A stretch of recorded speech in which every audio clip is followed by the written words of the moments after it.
Hi, everybody. Craig Lighthizer here. I am reading this book called Start With Why by Simon Sinek. And I just read something that's really amazing, and I just wanted to shoot a quick video about it. So I'm going to read directly from the book. It's under Chapter 6, The Emergence of Trust. And it's under a section entitled Finding People Who Believe What You Believe. Early in the 20th century, an English adventurer, Ernest Shackleton, set out to explore the Antarctic. Roland Amundsen, a Norwegian who had just become the first explorer to reach the South Pole, leaving one remaining conquest, the crossing of the continent via the southernmost tip of the Earth. The land part of the expedition would start at the frigid Weddell Sea below South America and travel 1,700 miles across the pole to the Ross Sea below New Zealand. The cost, Shackleton estimated at the time, would cost about $250,000. This crossing the South Polar Continent will be the biggest polar journey ever attempted, Shackleton told a reporter of the New York Times on December 29, 1913. The unknown fields in the world which are still unconquered are narrowing down, but there still remains this great work.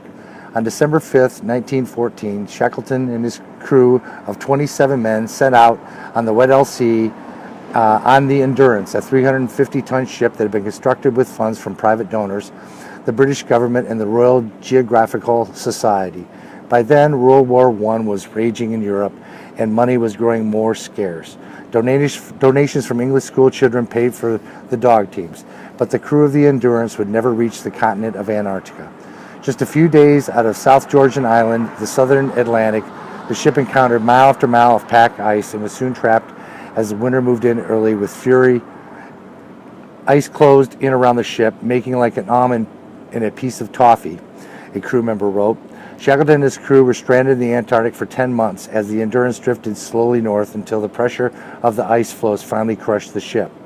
On November 12, 1915, the crew watched as she sank in the frigid waters of the Weddell Sea. Stranded on ice, the crew of the Endurance boarded their 3 lifeboats and launched on a tiny elephant island. There, Shackleton left behind all but 5 of his men and embarked on a hazardous journey across 800 miles of rough sea to find help, which eventually they did. What makes this story of the Endurance remarkable, however, is not the expedition. It's thought that throughout the whole ordeal, no one died. There were no stories of people eating others and no mutiny. This was not luck. This was because Shackleton hired good fits. He found the right men for the job. When you fill an organization with good fits, those that believe what you believe, success will just happen. And how did Shackleton find this amazing crew? With a simple ad in the London Times. Compare that how we hire people today. Like Shackleton, we run an ad in a newspaper, the modern equivalents of Craigslist or Monster.com. Sometimes we hire a recruiter to find someone for us, but the process is largely the same. We provide a list of qualifications for the job and expect the best candidate will be the one who meets the requirements. The issue is how we write those ads. They are about what and not about why. An ad might say, for example, account executive needed 5 years experience, must have hard working knowledge of the industry, come work for a fantastic, fast-growing company with great pay and great benefits. The ad might produce loads of applicants, but how do we know which one's the right fit? Shackleton's ad for crew members was different. He did not say what he was looking for. His ad did not say men needed for expedition, minimum 5 years experience, must know how to hoist a mainsail, come work for a fantastic captain. Rather, Shackleton was looking for those with something more. He was looking for a crew that belonged in such an existence. His actual ad ran like this.